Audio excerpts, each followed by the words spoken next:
Space, the final frontier. This is the Observer's Notebook, the official podcast of the Association of Lunar and Planetary Observers. Its mission to explore the solar system, to seek out new observations and data, to boldly go where no podcast has gone before. And now the host of the Observer's Notebook, Tim Robertson. Hello and welcome to episode 163 of the Observer's Notebook, the official podcast of the Association of Lunar and Planetary Observers. My name is Tim Robertson. I'm the host of the podcast and also the coordinator of the training program within the ALPO. Thanks for downloading and listening. The ALPO collects and analyzes observations of various solar system bodies and associated phenomenon, and publishes detailed reports concerning these bodies in its quarterly publication, the Journal of the Association of Lunar and Planetary Observers, also known as the Strolling Astronomer. This podcast depends upon donations from you, our listeners, to keep it alive. If you enjoy what you hear in the podcast, you can donate to it via Patreon. You can start off by giving as little as $1 a month. If you feel even more generous, $5, you receive early access to the podcast before it goes public. For a monthly donation of $10, you receive a copy of the Novice Observer's Handbook.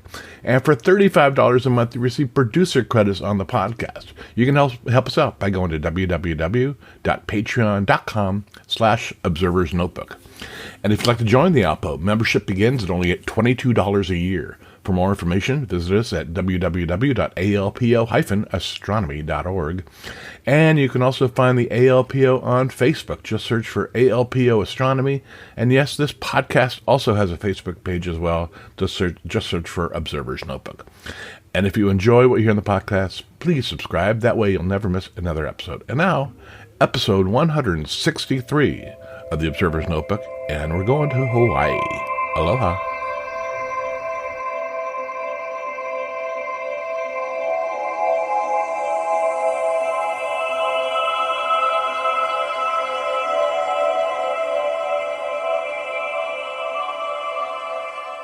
All right, I'd like to welcome everybody back to this edition of the Observer's Notebook podcast. And today we have a special guest from Hawaii, the Mauna Kea Observatory, Doug Simons, the director. Welcome to the podcast, Doug. Aloha. Good to talk to you this morning here. Or should I say aloha? Either way, I've been in Hawaii for about 35 years, so I generally lead off with aloha. Okay, well, that works for me. I like aloha. It's always good. Now, I've talked to other directors of observatories, and some of them are more on the administrative side. You know, that's their background. They're not really astronomers, but you are an astronomer. I am since a little kid. I go way back with astronomy. I got started with actually a toy telescope back when I was in 7th grade, and got hooked at that time. And I've had a pretty wild ride. Most of my career has been Hawaii astronomy. Got my degree at the University of Hawaii, my PhD, and my bachelor's in astronomy at Caltech. Okay. And I've kind of never left the field or the state of Hawaii, actually, after I got here. Now, going to Caltech, are you from California originally, or? Born in California. I'm the youngest of 10. Oh, my. Then we moved to Florida when I think I was in 2nd grade. So more or less grew up in South Florida. And then after graduating high school, moved west to Caltech, and then just kept going west after there. Okay. Now, was there an event that triggered an interest in astronomy? There sure was. That telescope that I got was on a 60 millimeter vector for as a Christmas present. Really got me hooked. Prior to that, I've been collecting things. If you look in the video right now, you'll see some butterflies on the wall. Right. I collected flies when I was about 6 to 12 years old. Oh, my. And my dad was an entomologist, and I learned that when I was a little kid. And for your listeners, there was an age before internet where what you did for entertainment was ride your bike and run around with the butterfly net. Actually go outside. I remember those days. I miss those days. Exactly. Anyway, I think my parents realized I was getting a little bored with that, and they gave me a telescope, and got hooked when I on my own found Saturn for the first time in the sky, and it was a positively transfixing and transformative moment for me. Got a little frustrated after that because I also got a picture book with that telescope, and other than the moon and Jupiter and Saturn and Venus, nothing in the picture book looked like it did to the telescope. I eventually figured I needed a bigger telescope. Built my own backyard observatory when I was 15, and got hooked on astrophotography, and frozen. I've done some research. I slipped into the black hole of administration when I started as the Gemini Observatory Director. 2006, I ran the instrument program for about 5 or 6 years prior to that. And then had almost 10 years director at Canada de France Hawaii Telescope. And a couple of years ago, came full circle to my alma mater where I got my degree, and now I'm the director of the UH Institute for Astronomy. Wow, so you actually gone to a lot larger telescopes from the 600-millimeter refractor. Yeah. Though I was just that last weekend. I was up at Haleʻipahaku, the mid-level facility on Mauna Kea, with 10 Native Hawaiian high school students. Wonderful. And I still have that telescope I made in high school. Oh my goodness! It works like a champ. So it's a thrill to be able to show the local kids for the very first time what you and I may take for granted, the planets and Andromeda, the Orion, things of that sort. I deal in giant telescopes and all that entails, but my roots are in grinding and polishing small telescopes and pulling it out in the backyard and looking through an eyepiece. No, there you go. Not many of us left that still do that. Kind of old-fashioned. Yeah. Now you just mentioned taking the telescope out with some local kids and things like that, and you started a program in Hawaii to translate and teach astronomical nomenclature to the natives. There are lots of programs we're involved with. I was a member, sort of a founding member of a small, we call a hui or a team here, that created what's called a Huahea Noa. That in Hawaiian means calling forth a name. There's actually a wonderful guy called John DeFries who approached me about the idea of back then he proposed to be Hawaiian celestial nomenclature, and the idea was to assign Hawaiian names to major discoveries made from Hawaii-based telescopes. And I and about 10 or so of us on a small committee designed the program, and our first foray into that was Oumuamua, which was the first interstellar asteroid to pass through our solar system. I think we're up to 7 or 8 names now of major discoveries. There are several still in the works, but it's been a real thrill to work with that program. It's now housed at Emilo Astronomy Center, which is just down the street from us here in Hilo. And to see the creativity and the protocol and the sophistication of naming in Hawaiian culture, it's very from so-called Western culture, and particularly fun to see those names come up in science conferences, publications, things of that sort. To remind everybody that we call Olela Hawaii, or the Hawaiian language. It's alive and well, and incredibly sophisticated language that is adaptable to provide these very thoughtful names to objects in the sky. That's great. Yeah, I've been in Hawaii a number of times. My son actually lived there for 7 years. He taught elementary school, and the Hawaiian people really are proud of their culture and their language, and it's nice to see that in the family. Involvement as well too. Living there, it was we it's generally students that we use these days with experts in Olela Hawaii to guide the naming process, which I really like. Larry Kimura is sort of the heart and soul of the program. Larry is a wonderful guy, widely regarded as one of the most important people in saving the Hawaiian language, which was near essentially in the 70s, which is sort of the start of the Hawaiian Renaissance. And he and a handful of very bold and visionary people within the Hawaiian community restarted the education here on Hawaii Island, Lela, Hawaii, at the even at the toddler level. And I think it's something like 25,000 people now speak Native Hawaiian. There's the Kahakaula, which is the College of Native Hawaiian Language, which is right down the street here from where I'm at. I'm right now at the UH Hilo campus. Okay. But Larry, he's the heart and soul of Ohuhea Noa, and if in doubt, we go to Uncle Larry for names. He is the expert in the whole area. Okay, that's great. Yeah, I heard about this program, and it sounds really interesting. It really does. Now, going back to the observatory, can you give me like a brief history of Mauna Kea? Yeah, I can try. Okay. It was essentially discovered as an astronomy site in 1964, I think it was. The origins are not what you would expect. The origins are traceable back to, I think it's the largest earthquake in recorded history. It was off the coast of Chile, 1962. I think it was May of 62. And that utterly devastated Hilo town where I live and just crippled the economy on Hawaii Island. And it was the Chamber of Commerce that was trying to find ways in what was a very new state. Hawaii was only a few years old, in a sense, as a U.S. state, to diversify the economy and bring forth new and innovative ways that Hawaii could potentially have sort of a leadership role in the world.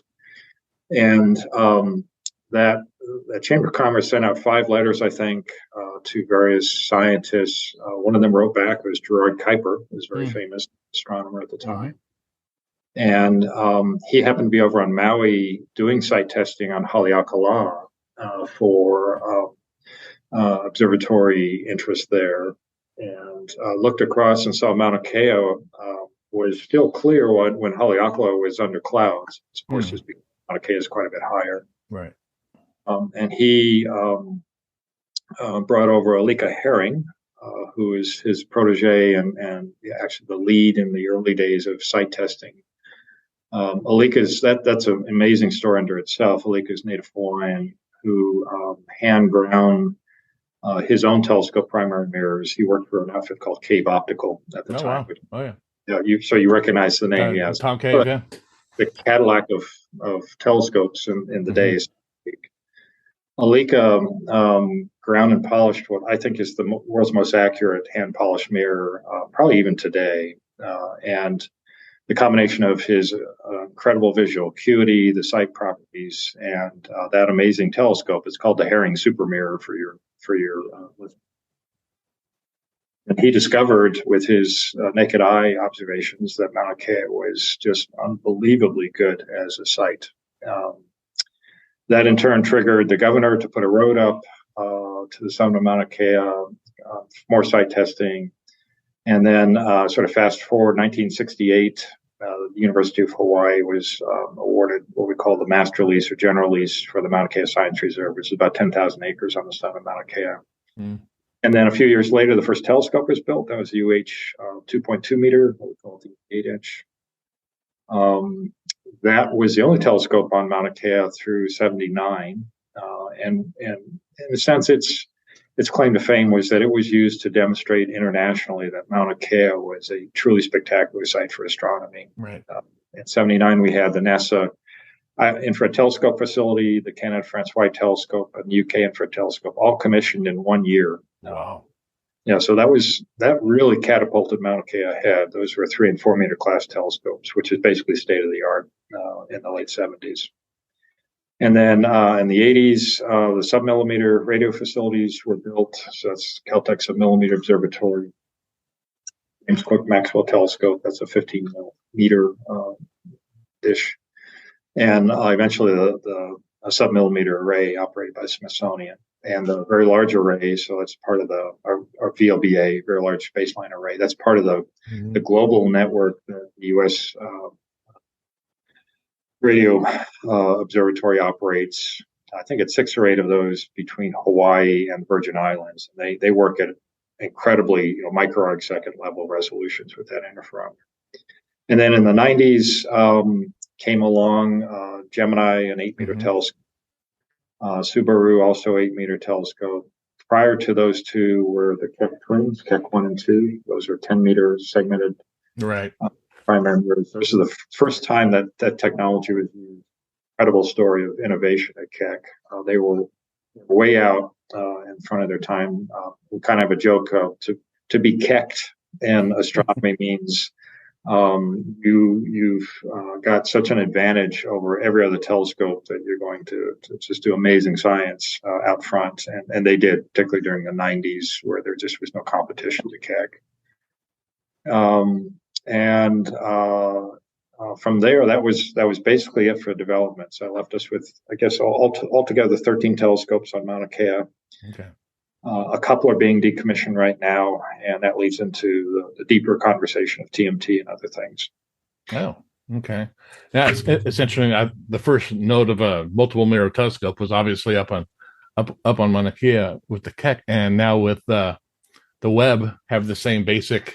That's right. They're both segmented mirror telescope. It's basically the only way to scale beyond 8 meters in practice. The 8-meter telescopes are monolithic. They're about 10 inches thick and 8 across. They're active. I'm pretty sure the limiting factor in that technology isn't so much the technology. You can build larger monolithic mirrors, but you can't transport them. Right. It's a kind of a non-intuitive limiting factor, but you basically, to build a bigger monolith, you have to put the plant right at the observatory to deal with the transportation issue, which is simply not practical. So the big telescopes in the future are all using segmented mirror technology. Mm-hmm. Yeah, I remember seeing the old pictures of Palomar's 200-inch going up on a truck up them on the side road, right? No thanks. Exactly. That's not something I wanted to do. Yeah. They hauled the 8-meter primaries for Gemini and Subaru up from Kauai High Port using a big multi-axis truck, and it was like 2 or 3 days to get that mirror from port all the way to the summit. Boy. So you mentioned that there's 13 instruments now, but some are being decommissioned. Correct. Yeah, the Caltech's a millimeter observatory. It should be deconstructed in the spring.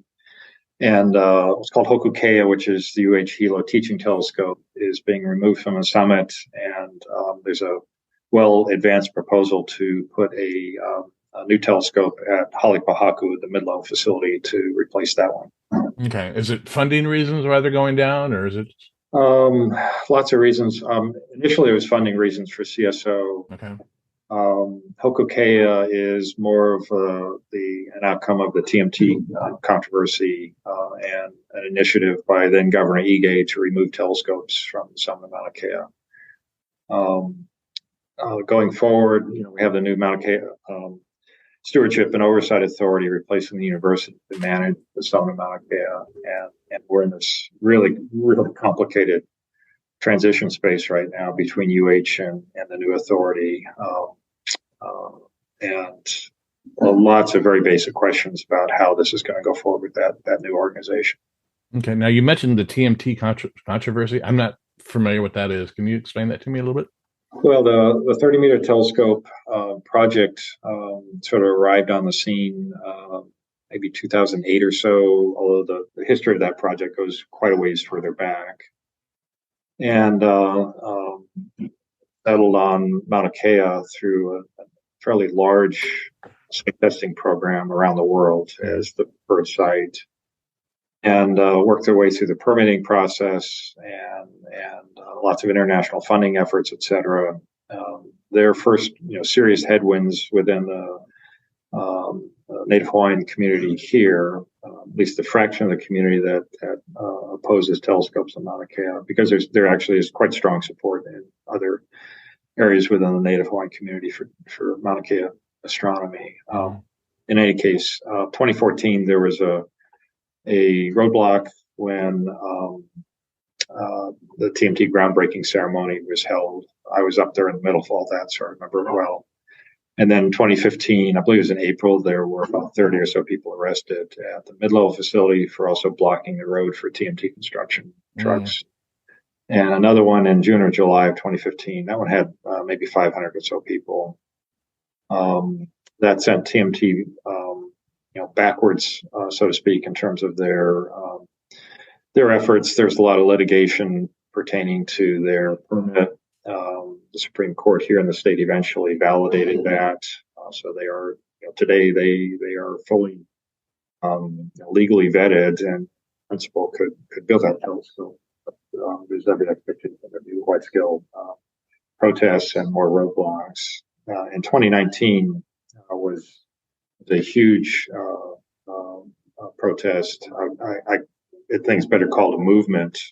There's upwards of 3,000 or 4,000 people at the peak that set up an encampment at the base of Mauna Kea Access Road and blocked TNT construction. And for a period of time, actually, the observatories as well, to get our folks up and down the mountain. Oh, wow. So that lasted for about 6 months. And then COVID struck, and that led to the dismantling of the encampment. And here we are, working our way through this big transition with the new Mauna Kea Authority, and how TMT fits into that is amongst the many questions out there. Wow, and you're relatively new in this position as director, aren't you? New at the IFA as director, but like I said, I've been in Hawaii astronomy for 35 years, so I'm kind of the old man on the mountain at this point. Okay, so you've seen it, and I've witnessed away from grad school to today on Mauna Kea. Yeah. Okay. Wow. So all the observatories up there, are they individually operated by nonprofits, or how is that up? How's that work? Yeah, so most of the funding for the observatories is provided by international federal finance agencies. Okay. The most common ones being NASA, National Science Foundation. In Canada, that would be NRC, the National Research Council. You have NAOJ, the National Astronomical Observatory of Japan, providing funding. CNRS, my French isn't good enough, sorry, but that's the funding for CFHT. There are 6 or 8 of these federal funding agencies. So I don't have the exact number. It's probably about 95% of the money that sponsors the observatories is taxpayer dollars around the world. And these federal agencies sponsor particle accelerators, they sponsor physics experiments, chemistry, and all kinds of scientific research, and amongst that is astronomy, and provide the funding that is needed to operate these facilities on behalf of astronomers worldwide who go through a peer review process for their observing proposals. And if their proposals make the cut, they get observing time and data, and it's all provided free to the observers. Okay. Now, as a director, are you overseeing all of the observatories, or is this one or two specific? No, UH is an owner-operator today of 5 observatories. Okay. Yeah, and a number of facilities on Haleakala as well over on Maui.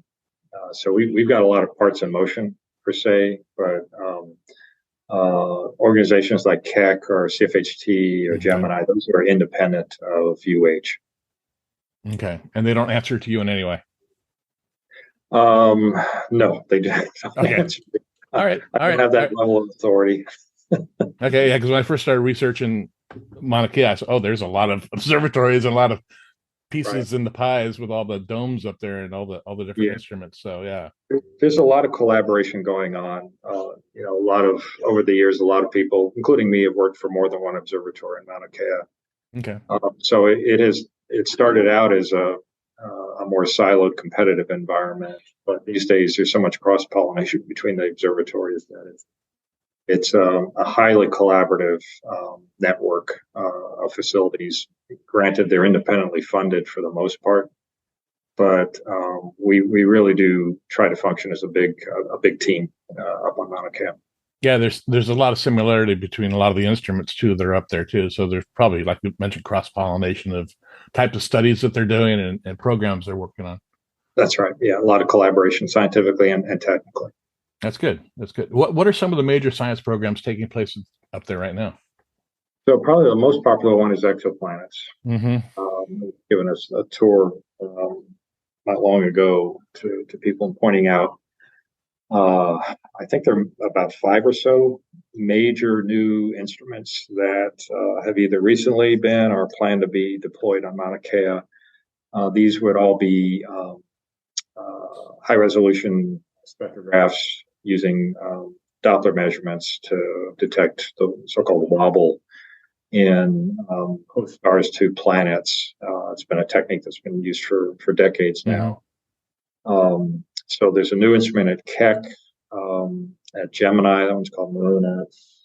Zero at CFHT, IRD over at Subaru, and I'm sure I'm missing at least one. But there's a tremendous focus on exoplanets, and particularly identifying terrestrial class exoplanets on nearby stars. And there's a lot of synergy with the TESS mission at NASA, which is doing the same, but through transit observations. So that's a big one. At UH, we have activity going on that's linked to both the facilities on Haleakala and on Mauna Kea. Not long ago, there was also a telescope on Mauna Loa, but the eruption there in December actually obliterated about a mile of road, and we lost power to that observatory. So that's going to be offline for a while. But a lot of the work that we're doing involves essentially mapping out all the near-Earth objects up to roughly 100 meters or so solar system. Those are discovered primarily by the Pan-STARRS telescopes, which are field telescopes on Haleakala. And then each night, objects discovered have their initial astrometry transmitted over to telescopes on Mauna Kea, where the follow-up work is used to really pinpoint the orbits and determine if we have so-called potential impactors. So there's a tremendous amount of work in, for lack of a better term, killer asteroid research going on. And then you just have the entire gamut of research. Dark energy is a big one. A lot of research into dark matter with various observations going on. The black hole research is second to none. Andrea Ghez just got the Nobel Prize for that, for her work at Schenck and demonstrating very convincingly there's a 4 million solar mass black hole. And there were two telescopes, JCMT and SMA, that were critical, and the Event Horizon telescope that made the first images of black holes in M87 and in our galaxy. So that's another popular one.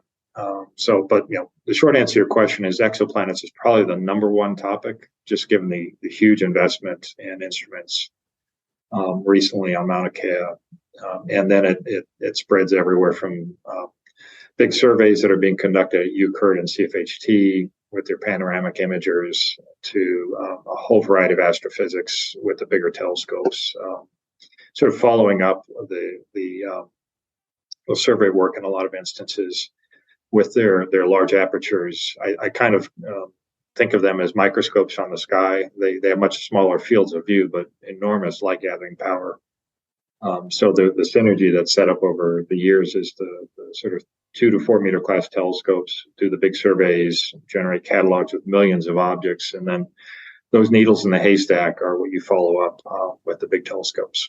Yeah, it's interesting. We in the amateur community, the Association of Lunar and Planetary Observers, a couple of years ago started an exoplanet section, and with amateur telescopes, I'm amazed at what we're seeing as amateurs. The amateurs are incredibly sophisticated these days. Yes, they are. I mean, when I think of what I did with Fuji R100 film and a Minolta SRT 101 in high school, you're speaking my language. Exactly. Yeah. And now you get this instant gratification of digital cameras and guiding and all kinds of fancy software. I look at what the robotic telescopes that are now starting to come out, and it's just insane it's amazing what technology can do these days. That's right. Yeah. Wow. Now, what about public outreach and programs like that you're involved with? Yeah, I'm heavily involved with a lot of community engagement outreach programs. The signature program we started when I was director at CFHT was called Mauna Kea Scholars, which is still going strong. and Mary Beth Lachek now runs that at CFH. The gist of that program is that high school students across the state who are being mentored primarily by Institute for Astronomy graduate students develop their own research proposals for the observatories on Mauna Kea. They also have access to telescopes on Haleakala and actually through Las Cruces around the world. This is a really fun program. We work primarily with sort of grade 9 through 12. And these students come up with just remarkably creative proposals. They are competed just like professional proposals. About a third make the cut. I'm on the time allocation committee along with a few others that go through and read all the proposals. In fact, I just got those from Kapolei High School on my desk here the other day. So we'll review those. We will fly over to Kapolei probably in a month or two and award observing time to those students. Then they are paired up with researchers to make sure they get their time. They've got the grad students to help them interpret the data. So this is, I'm pretty sure, unique worldwide to have high schoolers play around in what's essentially $1 billion sandbox called the Mauna Kea Observatories. Yeah, you're the first one I've talked to that had a program like that, and where was it when I was 17? Yeah, exactly. That's I came up with the idea early on at CFHT, and part of it was that I would have loved to have access to Palomar when I was in high school, right? Because that was the big dog, so to speak, at the time. We started this in I think it was 2015, our first pilot program with 2 schools. We actually had no idea how this was going to work out. Super popular. I think we got about a dozen or so public high schools now in the program. Fantastic. So we're just having a blast with Mauna Kea scholars. Another big one is the Akamai internship program. So it's sort of a little older. This is for college undergraduates, and this program is now. It was started at UC Santa Cruz, and we're now taking it on at the IFA. And that's been around 20 years. Every year, maybe 30 or so local college students in STEM research are provided internships each summer. Most of those are with the observatories. Fantastic track record. We love it with the observatories because a lot of these interns we turn around and hire when they graduate.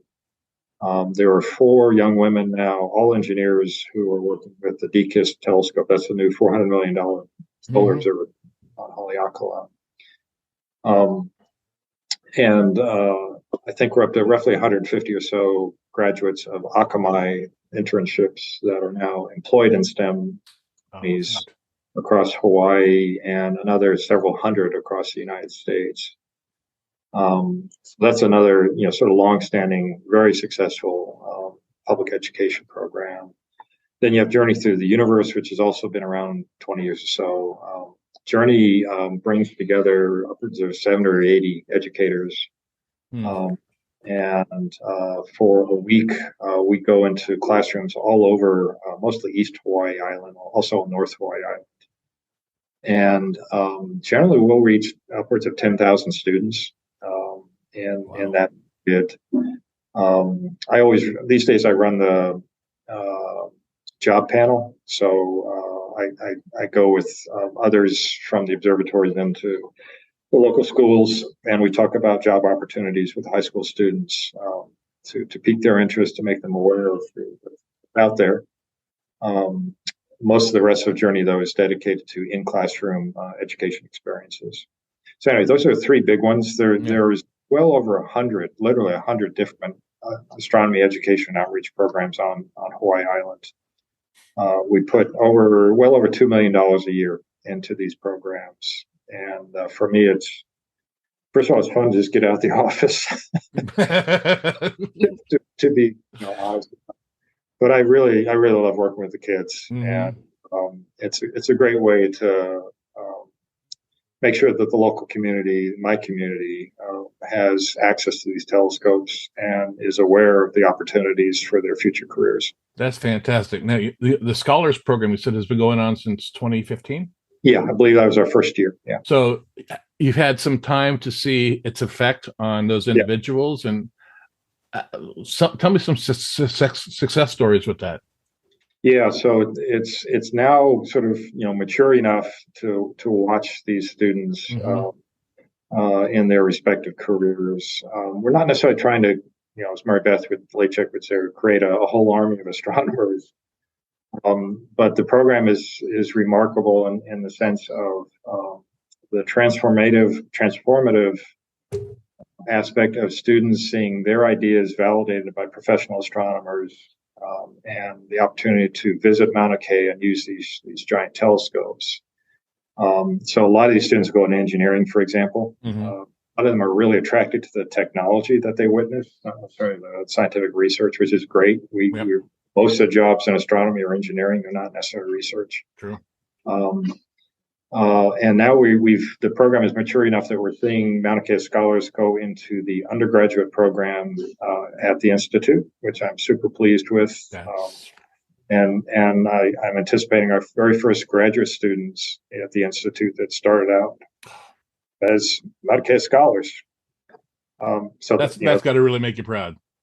It does. It demonstrates the pipeline's real, and these are long-term commitments, right? Mm-hmm. You can't just flick a switch and expect great things to happen in a year.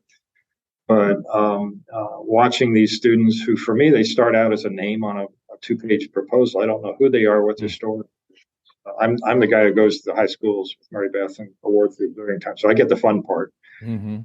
Thing, and to watch them with their careers advance is really, really gratifying. So we track a lot of these students, and these are long-term relationships that are built from the time that they submit their proposals to the time that they get into college and ultimately into jobs. That's great. Yeah, we our organization, ALPO, we are struggling right now to bring in a younger audience into astronomy, because kids get their telescopes and it's like your very first experience with your 60 millimeter refractor, which was mine too. Is this all I can see? There's got to be more out there, and then you want a larger telescope and a larger telescope, but also the instant gratification that a lot of these kids have on the internet. Right. Things, and it's that they want stuff to look like what Webb is showing and Hubble's showing, and it's not realistic to do that. And it's fun to hear that you've captured the imagination of these kids at a good age and brought them along. It sounds like they're basically like a partner with you too, because you're helping them out and they're doing work with you. So that's absolutely right. And these students go into the internship program, Akamai, or other areas. So it's multifaceted. I call it a pipeline, but it's really a network of pipelines that you have to stitch together over time. And for me, that's one of the more sort of gratifying aspects of coming back to IFA and leading within the university of this program, because I, for the first time in my career, have now the opportunity to work directly, and really in a mentoring role. But I was a product of the IFA, and at this point in my career, it's really quite gratifying to be able to lead an education program and a research program at the IFA that is so student focused, like we have here. It's a way for me to give back, and like everybody at my age, we want to pass the torch, so to speak, to the next generation. And I'm fortunate to be able to be the IFA director and have a real role in that.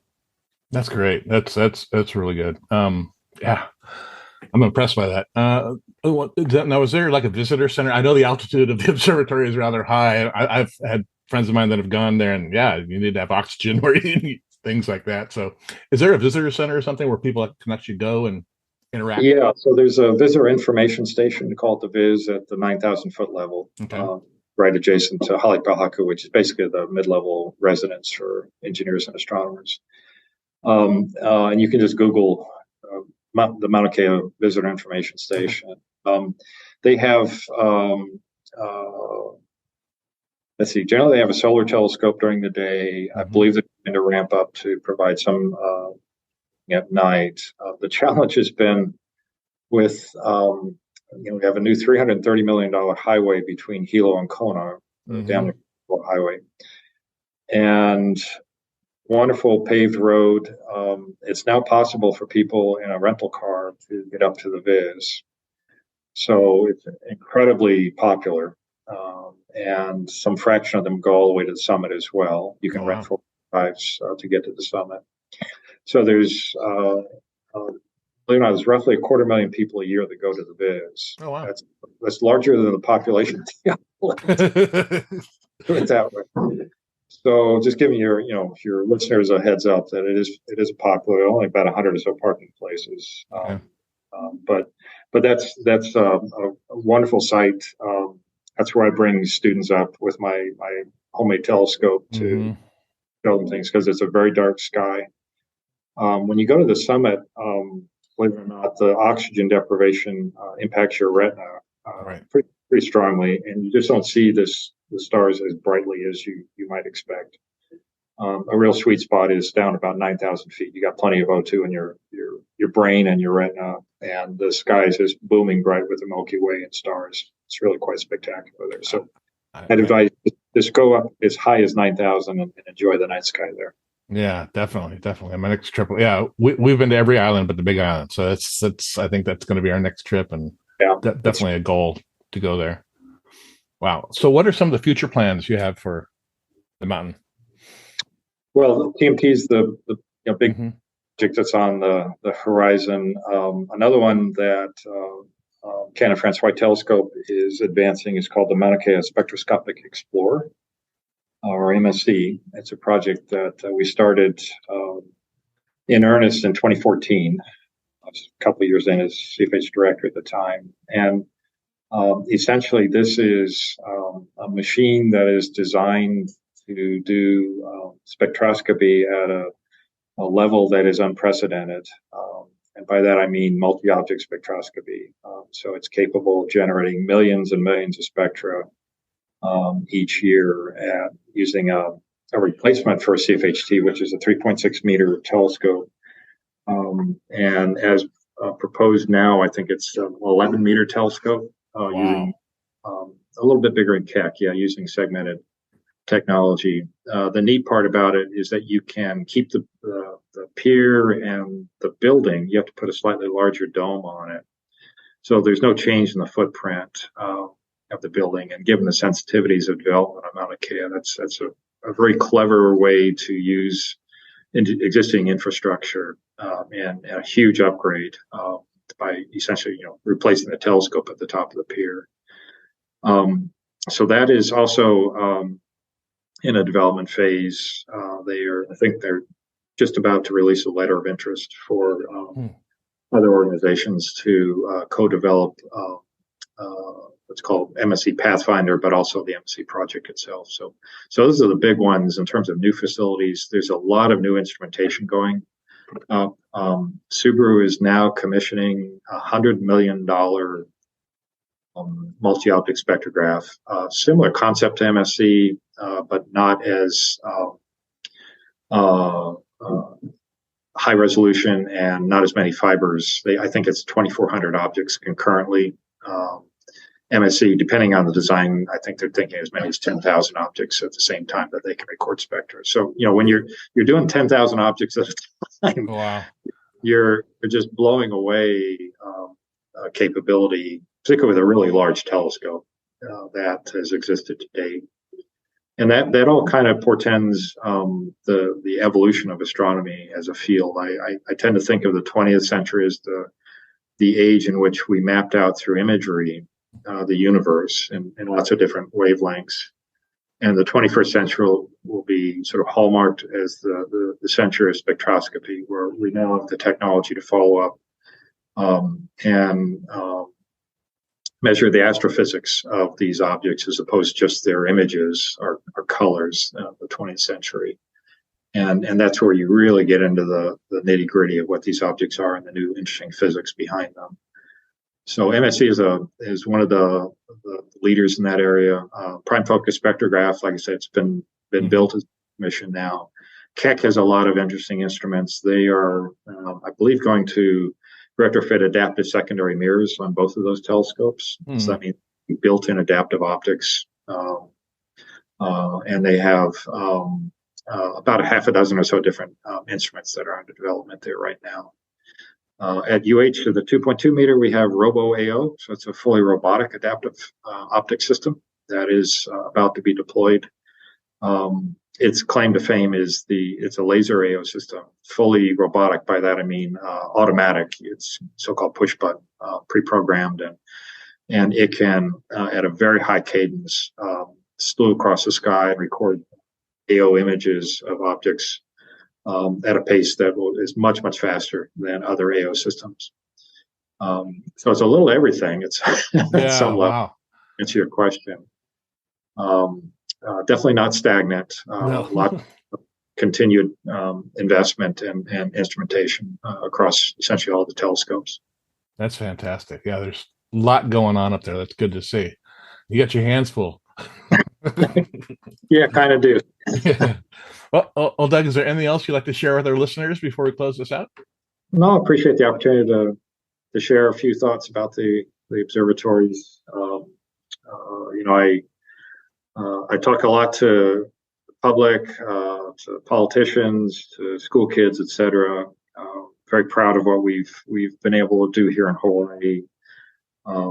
We are on Mauna Kea alone, the number one co-located astronomy complex in the world in terms of science impact, and that for us, there's only a couple 100,000 of us on this island, and to have that kind of impact scientifically on a global scale is something that is remarkable, and it's attributable to the incredible properties of Mauna Kea as a site. Mm-hmm.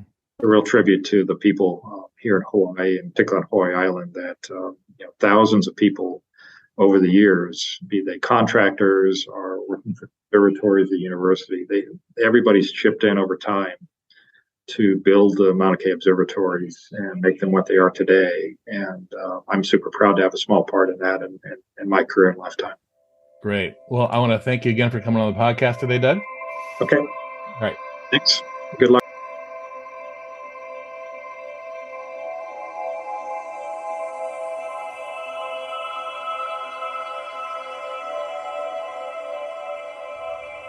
Well, that'll do it for this episode of the Observer's Notebook podcast. I hope you're enjoying the series of historic observatories and our visit with Mauna Kea Observatory in Hawaii. We upload a new episode of the Observer's Notebook every few weeks. You can subscribe to us on iTunes, and if you do, please rate and review us. I really appreciate it. And you can also listen to us on Apple Radio, iHeartRadio, Soundcloud, Spreaker, Google Play, Stitcher, Amazon Echo, Spotify, and also on the ALPO YouTube channel. You can help support the podcast by donating to it via Patreon. You can get up to $35 a month, where you'll receive 1 year's membership to the ALPO and producer credits on the podcast. With that, I want to thank the producers of this podcast, Steve Seidentop and Michael Moyer, for their generous support of the Observer's Notebook. Thank you very much. The link for Patreon, as well as the link for the ALPO, is in the show notes. And if you'd like to get a hold of me, my email address is commentman@commentman.net or on Twitter at observersnbpod. Until next time, my hope is you always have clear and steady skies. Thanks for listening.